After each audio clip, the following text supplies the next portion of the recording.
This is Scoopla. Hey, this is Justin Hill here at the world premiere for Unbroken, speaking with the one and only Angelina Jolie.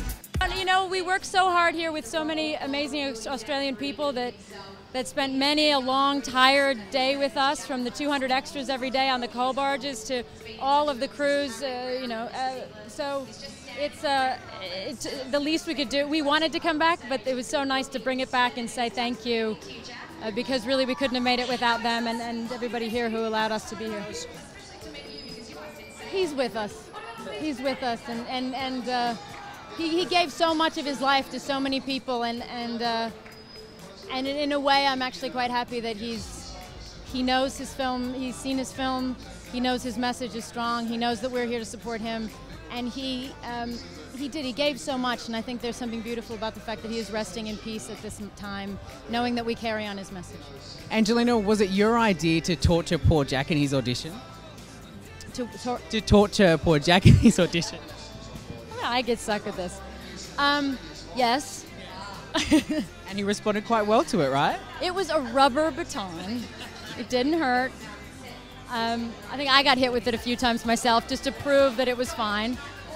But it was just, there was a question of, if you're going to do this film, are you going to be the kind of actor where we can throw things at you, throw you in a cell, everybody has to stand at attention for 2 hours in the heat, everybody has to do this and do that, and you have to run in the Olympics over and over and over again until your legs are cramping and you're sweating and you don't want to do it anymore. Like, are you going to be that guy, or are you going to be the guy that's kind of just wants it easier? And it had to be known what kind of a man he was, and he's tough. He's tough. He's a tough boy. Well, I think at this particular time in the world, we have so much, there are so many ongoing conflicts, there is so much hate, there is so much violence. There are so many people with PTSD. I think it is very important to understand, why people go to war, and to question whether there is such thing as a just war. I believe World War II was.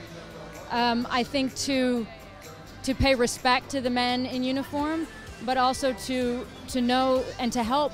I hope them to know that there is a way past, that the only way to survive all of this hate and all of this darkness is what Louis did, which was that he somehow was able to, he did not let the hate eat him up. He did not become an aggressive, horrible, person who was only full of revenge and cruelty, and he decided he would forgive and love and move forward and be positive, because he didn't want to see any more death, and he didn't want to see any more war, and he didn't want anybody to hurt anybody else ever again. And he went back to Japan and shook their hands and said, let's all move forward together. And that is something that I don't know if I'd be capable of doing, but it is that kind of strength of spirit and strength of heart that we really need today, and we need to be reminded of today.